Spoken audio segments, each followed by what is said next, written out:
1, 2, 3, 4.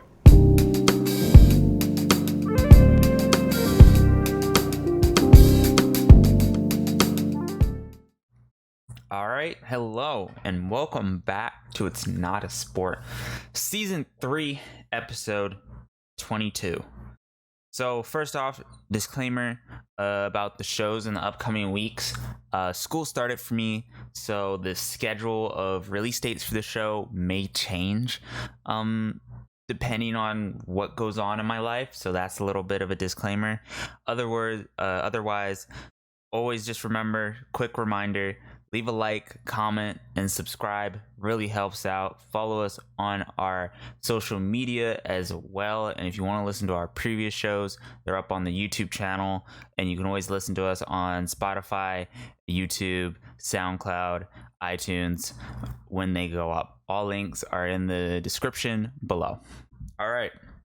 With that out of the way, now we can go into our talk. So for the last couple shows, and more especially the shows coming up, we've been talking a lot about esports and very video game heavy industry business sort of shows. And I wanted to pick up on that a little bit more, and that's probably been kind of the core concept of this season, just because of the virus and a lot of cool things that are just going on right now with the console generation. Just like quick news, just like how come more business shows are around right now, and probably more business shows and esports shows are going to be on the way. Wednesday is PlayStation's PS5 reveal, which I suspect where they will reveal the price, and Xbox got their stuff leaked, so they just revealed their stuff, so that's why Sony's now doing it. So those are big two industry things. And then coming up is of course Overwatch playoffs, which I've been kind of watching some games of those, and Worlds is going on, where a lot of the players now are grinding out on the Chinese super server. So expect those two topics to be talked about a lot within the next couple weeks. But for this show, I want to go back to design, and more specifically level design. I've been doing a lot of level design recently with projects I'm working on, and just designing levels and thinking about the play space, because the play space is where the player lives. It's what they do, it's what they see, it's what drives the player. And I want to talk about kind of my interpretations of level design, understanding it more, where you could see bad level design versus good level design, and so forth. So the first thing I want to bring up is the whiteboard test, which is something I found out a while ago, which is really cool. You can pause the video here and look at it. It's nothing really too crazy. It just kind of goes over how some of the levels are designed, how we see some levels designed. As you can see, like, this is probably earlier level design. This is more modern level design, where we could see like in games like CSGO, and this would be more Valorant level design, and more like advanced, and this is just more medium, and this is the beginner bad level design. No real structure, no real flow to it, where we see now more, it gets more into blueprints, and structure. So we could pause that and read these if you want. I'd recommend you do that. So we're going to move over to the first real level design that I want to talk about, and that is linear level design. So here I just pulled off a level blueprint.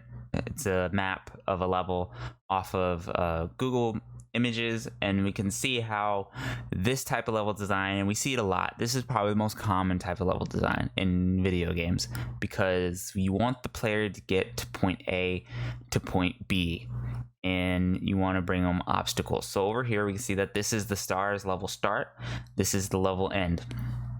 So you would start here, and you will go down here, and you will go here, and you lead to this room, and then you go to this hallway and down this hallway.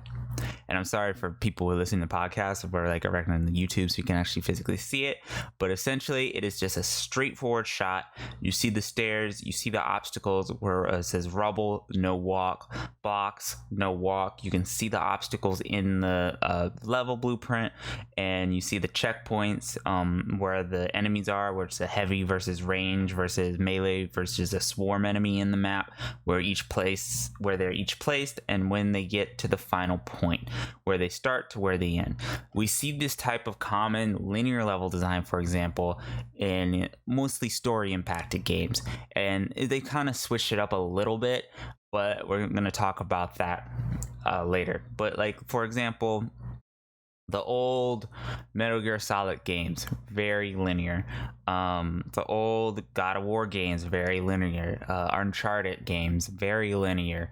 Last of Us, linear. You know, they're all very linear level design, where it is obvious that we're going to get to point A to point B as fast as possible, or in as any manner of the player, that you want to direct the player to the next point. We see this with this example of this photo I have in the cutscene of Uncharted 4, where they finally get to the lost pirate city. Nathan Drake and his brother, you know, they walk off on the cliff, and you can clearly see that they're, you know, and they talk in the cutscene like that's where we need to go, directing the player to where the point of interest, where they want to go, and the clear path to that point of interest. But then you also have side spaces, little hint spaces, you know, doorways open, maybe you'll have the character pointed out, like maybe we can get some supplies if we check that house over there, etc., to kind of give the player more of a little exploration feel. Maybe there's a collectible in there just to explore a little bit. But for the most part, this level design is still very linear, where you're starting from point A and you want to get to point B. You know, it's the most common point of level design. It works. It's not hard to do. It's really easy to do. It's not too hard to flaw. This is more where you see like what levels look like, more than bad level design versus good level design. Then we come into open world level design. Now this is vastly different from linear, because compared to where linear, where you want to get the player from point A to point B, there is no point B. The point B really is what you make the player, what the player wants it to be. There may be a story, you may want to direct them to point A to from point A to C to D, or you know, to get to the final story in that sense. But really, in open world level design, it is up to the player to decide where they want to go, and you just put points of interest on the map that may interest the player to drive to. So a great prime example of this is Breath of the Wild, and I want to go back to this first image real quick. So the first Breath of the Wild's opening cutscene, if you ever seen the Breath of the Wild's open cutscene, it shows you the world straight up, shows you how vast the world it is, and it introduces you kind of the mechanics of the game in the first start area, the plateau. But it shows you the towers that pop up; those are the point of interest. It shows you the castle. You know, that's the final point, you know, and obviously dictate that's where, you know, everything's going to take down. That's where Ganon is. That's the final point. And that point is actually in the center of the map. It shows you Doom Mountain, I believe it's called, the mountain in the background. It shows you the snowy areas, the desert areas. You can see that all from the start of it. It shows you the points of interest in which the player will be interested to visit at some point in time in Breath of the Wild, which then the player dictates their own path in the game. So going on to the Breath of the Wild's map, even if you just open the map, even if it's not fully revealed, we can look at it. In the center of the map, what's in the center of the map? The main point of interest. That would be, of course, the castle. That's where Ganon is. That's where he's hanging out. And then we have in the lower quadrant of the map, you have the desert.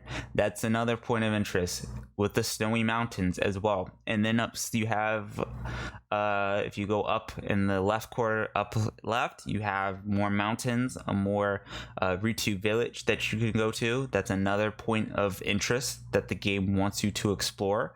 Then if you look to the top right, you'll have the Doom Mountain, or Death Mountain. That's exactly what it's called. It's close enough. That's another point of interest that they want you to explore. That's the point of interest if you split it up in 4 quadrants. And same with the bottom left, where you have the city of the fish people. I forget what it's called. I haven't played Breath of the Wild in a long time. But the map is essentially split up into, I would say, 5 quadrants, where you have the bottom left, the top left, the right left, or top right, and bottom right, and then the center of the map. And that's how the Breath of the Wild's map is split up. And then each big section has their own small points of interest, being the cities, the towns, the forests. And Breath of the Wild is very good map design in this, where every point of it, the player is going to find something new and new point of interest in each section that they're exploring, whether it's just the desert, whether it's Death Mountain. There's just so many other points to explore. And then not only that, but in Breath of the Wild, if you wish to go to the corners of the map, each 4 corners of the map has a shrine there, which is another point of interest for you to explore. So you're not just completely wasting your time going to the very edge of the map. There's a shrine at each edge of the map, which is another point of interest to explore. And that's really good open world level design.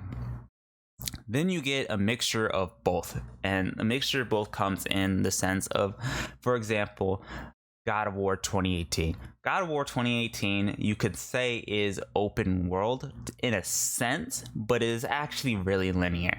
The game wants you to go from point A to point B to point C, point D, E, F, G. It wants you to keep going, and it points you in that direction because it is a narrative game. But the game also wants you to go off the beaten path to do some side quests to level up your character along the way. But the main path is always going to be the main one. There's just different routes you can take to get to the main path. That is essentially how God of War operates, where it's a mixture of semi-open world and very linear game design. And this is what we're kind of seeing is the most common game level design in terms of the open world and the map in most games. We saw this very interesting kinda in The Last of Us Part 2, where the first section had this type of level design where it was very linear. The game wanted you to progress the main story and go this way, but there's also points of interest and places to explore that didn't really do anything story wise. It was just for the player interest. It was just there to make your character stronger or find some collectibles. But after that, the game went straight linear again. So Last of Us Part 2 is kind of an example of that, but God of War is more of a better example. Now this is where we get into what we can see as bad level design versus good level design, and where the whiteboard test really comes into play with like competitive level design and competitive maps. For example, CSGO, League, Valorant, Overwatch, etc., Call of Duty, because these maps are designed competitively, and CSGO obviously does probably some of the best of them, where there's 2 points. It's basically attack and defend. You have B site and you have A site, correct? And you have CT spawn, who are the defenders, and terrorist spawn, T spawn, who are the attackers. Okay, CT spawn has quick access to both A and both B, right? However, they have to cover multiple choke points for terrorists to come through. They have to cover, in this example, we're using Mirage. They have to cover apartments. They have to cover catwalk. They have to cover middle. They have to cover palace. They have to cover ramp. There's multiple entry points for the terrorist side, the attacking side, to enter to get to these points, and you don't know when they're going to come. And then so that's a example of good level design, because then you get into the smaller details. In CSGO, there's a lot of windows, a lot of small openings that are there that are there for utility. That window there is for a grenade to throw to flash them, and then you can push onto the site. A lot of tactical thinking comes into this type of level design. I can't just kind of show it with just overlay. But it allows the player to make choices in their decision, and if they know the map and they know how the map works, they know it better than the opponent, they will come out on top. If they know each choke point, where they'll hold, where they won't hold, they'll come out on top. That's an example of good level design. Generally, CSGO has this a lot. Valorant, however, who's also the same type of game, I would argue has very bad level design.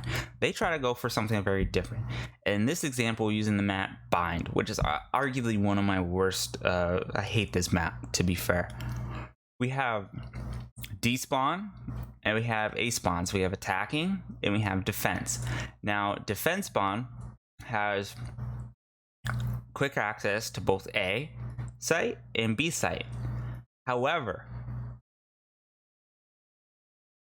here's the problem with this map. If we look at the map and we look at it and we compare to CSGO, the space being used when it comes to Mirage, T-spawn and CT spawn are both usable spaces. They're both choke points at different points in the map. If you go middle, right, as CT, and somehow you make it, or T side, you make it middle, you have the choice to go through vents, and you can go through the CT and go to A, or you can go through vent, go through market, and go on B. In Valorant, however, you don't have that choice. If you are the despawn, the defending spawn is just useless space for transition, really. Just a quick if you're B and A. It's not really, you can't go, there's no middle to go to that I could decide whether I want to go to A or B. It's just straight up that. Now, Valorant kind of does like gimmicky things with, like, you know, the doors or the portals or whatever. But it doesn't really work. It's a different use of space where now, you know, if I'm attacking and I'm going to B site on bind, I can either go through showers or I can either go through short, right? And those are the only two choke points they really have to defend. And then the same with A site. I can either go long or I can either go through hookah, and those are the only two spots they really have to defend.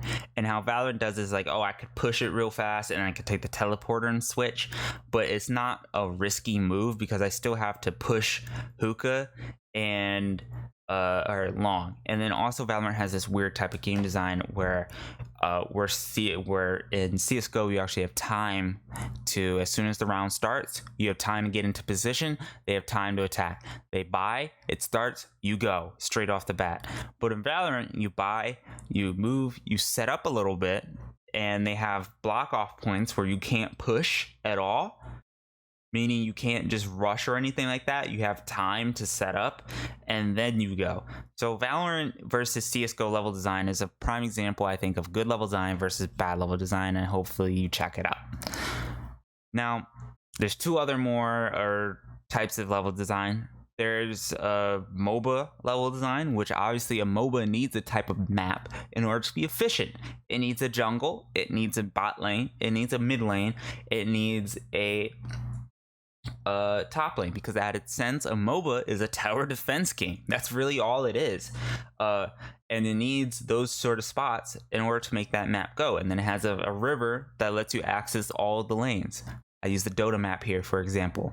That's a prime example of a game that needs just a kind of map to that works. So like a level design this, you could think of like football, soccer. They need those type of maps to work. Battle Royales, different, but it's in the same open world style of Breath of the Wild. So Battle Royale is an open map, but it still has point of interest that players want to go to. For example, the Fortnite map, you have the center island, which is the, you know, a prime point of interest. Then you have the little towns outside of in each zone, in each quadrant, you have a new point of interest for the player to explore. That's the type of level design that Battle Royales deem and dictate need to operate. So with that being said, that's kind of it when it comes to level design. There's more small in-depth sort of things that you want to do, like when I mentioned with CSGO with the windows, thinking more tactical, where here this is a window where you can throw a tactical grenade through it in a flash and move to that choke point, or here this is, you know, we can boost here. But those type of level designs really dictate what type of game you want to be. I just want it to be overall map. If you're just looking at the blueprint of a level, a map, you can understand what this game is, what it wants to do, what it wants the player to do. Because what you have to remember when it comes to these sort of level design things is that this is the play space, and you want the player to either go in a certain direction, or you want them to explore certain places. This is, the world in which the player gets to explore, and how you want that player to explore the world is up to you as a level designer.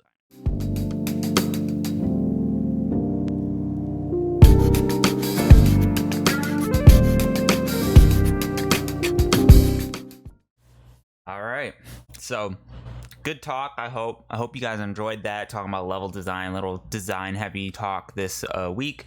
I enjoyed doing it. Level design is actually really fun to do and just map it out. So I recommend, like, if you're interested, just kind of open a notebook and just draw out kind of a layout or blueprint of a level yourself. With that being said, quick reminder, as always, like, comment, subscribe, really helps us out. All the information that you need to follow our Instagram, find our past shows, music I listen to, whatever, is all in the description below. So definitely check that out. Now we're going to get into some of the news, and we got some fun news this week. This week, I think, is actually kind of a filler week, and next week's show is going to be real heavy, really fun to do. I'm looking forward to it. So first off, Xbox. Let's talk about it. It leaked. So the new Xbox leaked, the price did, and they just decided to straight up say what the price will be. And it's actually a very interesting business model, and I'm really excited just because of how Xbox is doing this, how Sony will rise to meet them. So first off, let's talk about the Xbox Series X. So that's the one that they're promoting. First off, will be $500. That's the estimated retail price. So it'll be $500, which is a lot for a new console. Generally, a console's $300, or $400, or around $450 or something like that. So this is probably really high for a console. However, will go pre-order September 22nd, and it will be available on November 10th. So it will launch on November 10th is when the Xbox Series X will come out. But however, this powerful machine for $500 has a lot of good hardware in it. It is very powerful for a machine, which is why it's probably worth the $500 price tag, just because of how powerful this machine is. If you can't afford, consoles are there because people can't afford big computers. They can't spend that grand or maybe for a computer, a desktop, and all those expensive stuff that comes with it. Like example, we talked about the 380 graphics card that was just announced. They can't really afford that. So being able to spend $500 for this and get a very powerful machine out of it is definitely worth it. For 4K gaming up to 120 FPS, 1 terabyte, of course. Compared to PC, this is nothing, but it is still very good for people who can't afford it and people who want to afford it. So that's the Xbox Series X. However, they did not stop there. They also announced the Xbox Series S, which is the smaller, more compact, less powerful version of the X. It was for the normal retail price of $300. Will also be available November 10th and pre-ordered for September 22nd. So if you can't afford the big $500 Xbox and its power that comes with it, you can, double back for a smaller, lighter, less powerful version as well. So Xbox kind of covered both their bases. For people who are willing just to pay the $300 like normal, you can get a small Xbox, and for people who are almost true gamers, I would say, because they won't spend money for PC, they can get the $500 version. And this version, now here's I've kind of stayed on this longer than I want to, but here's the kind of the thing that you got to be wary of. And this is from a developer's point of view. These are difficult because now the developer has to develop for two different machines with two different hardware. The Xbox Series X is a lot more powerful than the Series S. So optimizing for both is going to be difficult. So a lot of developers, I feel like, when they saw this, were kind of scared because it's, you have less power on the Series S than you do on the X. So optimizing both for a game is going to be very challenging, more costly probably now than it is before. But from a consumer point of view, I think it's very good that you have both options. From a developer point of view, it can be sketchy. I think it's very sketchy. We'll see. But that's what I wanted to point out and say. With that being said, PlayStation is now coming back at it with what they will probably announce their prices. This is supposed to be this Wednesday at 1 p.m. Pacific time zone, PDT. So I'm really looking forward to this one. I want to see what they'll price it at, whether they think they could price it at 500 or whether they're kind of going to do the same plan with like the one that has the disc base and the one that doesn't. So this will be very interesting to see what happens moving forward. So I'm definitely looking forward to this showcase on Wednesday, and I think you should check it out if you can. There's also a rumor going around that I think would also be very, very exciting if this rumor would be true. I'm actually kind of a fan of Final Fantasy. I have ones that I like. I have ones that I don't like. I would say probably, sadly, 15 was my real Final Fantasy, and it wasn't the best experience until I went back and played some of the older games. I did play 13 before that game, but in recent years Final Fantasy hasn't been as good if you didn't play the original 7. And of course the remake was very good, but it was a remake, and I don't really count it. I'm counting the newer Final Fantasy games. So with that being said, there's a rumor that Square will reveal Final Fantasy 16 during the PS5 showcase. And if that's true, along with the PS5's price, would definitely be pretty fucking awesome. I would definitely look forward to this, because one thing I thought 15 did really well was its world was very interesting, but it suffered from a very long development cycle. So its ideas, its purpose got messed up. The world itself was interesting, but out of that, it just lost with the systems. Same with like WoW, for example. To me, the world is really interesting, but the systems and the gameplay are terrible. So if that rumor's true, that's definitely cool to see. Other than that, again, those were the two big news. Now we just got some small news. Borderlands 3 is getting a 4K update for next generation. Pretty much everyone's kind of doing this now, and the debate is whether will it be free or will you have to pay for the upgrade. So Borderlands 3 is getting a free upgrade for if you own the game already for the next gen games, which is real nice. So that's cool. Nintendo, they came out with a real surprise actually a couple days ago with The Legend of Zelda Breath of the Wild's prequel, actually called Hyrule Warriors: The Age of the Calamity. So it takes place 100 years before Breath of the Wild. Sadly, it's not Breath of the Wild's 2. They've been really quiet about it. They seem to be pushing, and this is some debates on the internet that have been going on, seem to be pushing for a format of talking about games and announcing them like 3 months before they release, which I like. It means that they're coming. It means they're ready. I like Nintendo's stance of they don't talk about games unless they're ready and then they're going to be released soon. So I like those stands. It came out the trailer. You could check it out. The TLDR, real quick, there's a full trailer. It's a prequel to Breath of the Wild, not DLC, brand new entry. Learn more about Zelda and the 4 champions and the King of Hyrule. The Hyrule Warrior Age of the Calamity takes place 100 years before the events of Breath of the Wild. From Bofokins to Lenon's, Ganon's troops have emerged in droves. Some of these playable heroes are Link, Zelda, and the 4 champions. Use your abilities to cave through the defenses and save Hyrule from the independent Calamity, which you don't. But take on the Calamity Ganon via local co-op multiplayer. Digital pre-order bonuses, a Lucky Lady bonus confirmed. A physical release will also be available. Amiibo compatibility. Release dates will be November 20th, 2020. $60. Developed by Kyoto Tecmo. More information coming on the 26th. So it's a prequel. It's a new type of game now coming out. it's cool to just get that announcement from Nintendo, but really I just wanted it to be Breath of the Wilds 2. With that being said, let's move on to esports now, starting with the Overwatch League. And we're going to start from, I believe this would be round 3.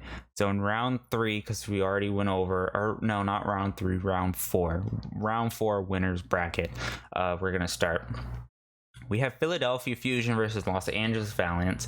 Philadelphia 3-0 them. They moved forward into round 5. And San Francisco versus Atlanta. San Francisco won. They moved forward into round 5.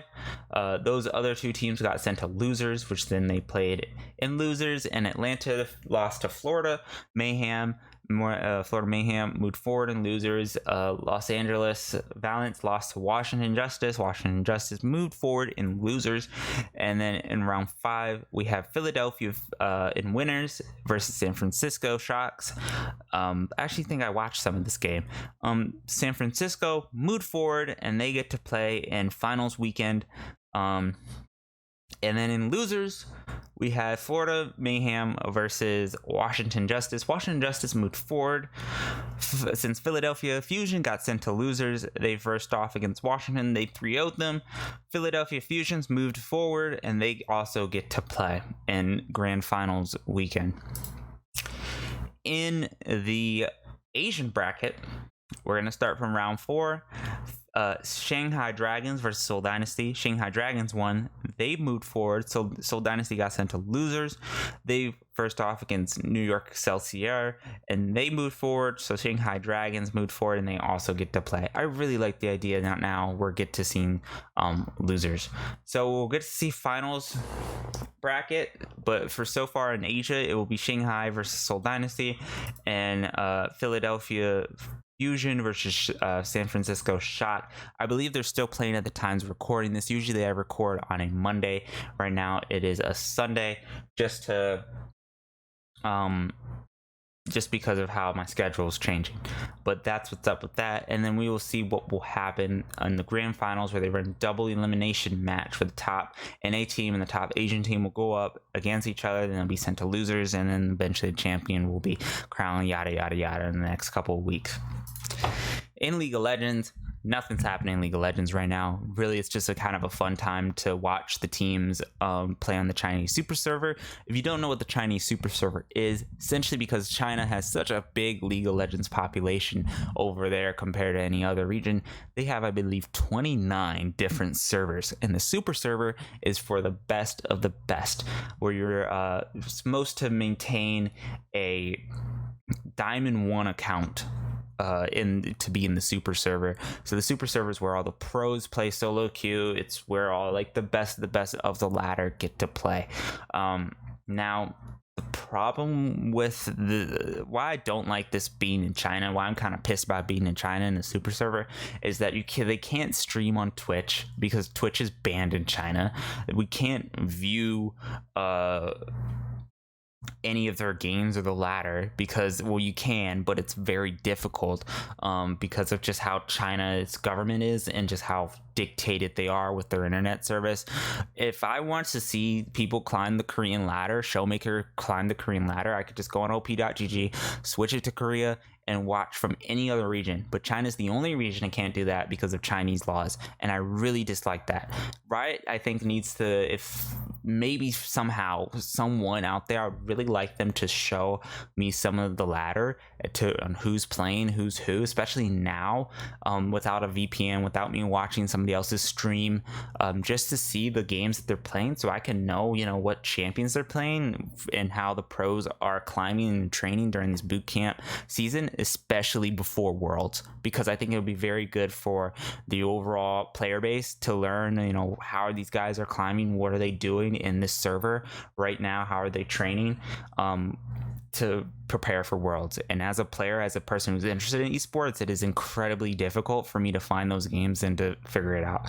But with that being said, let's just quickly go over the seedings. We did this again. I'm not really going to talk about any of this until the draw on the 15th, where we get to actually see who gets placed in each group and pool.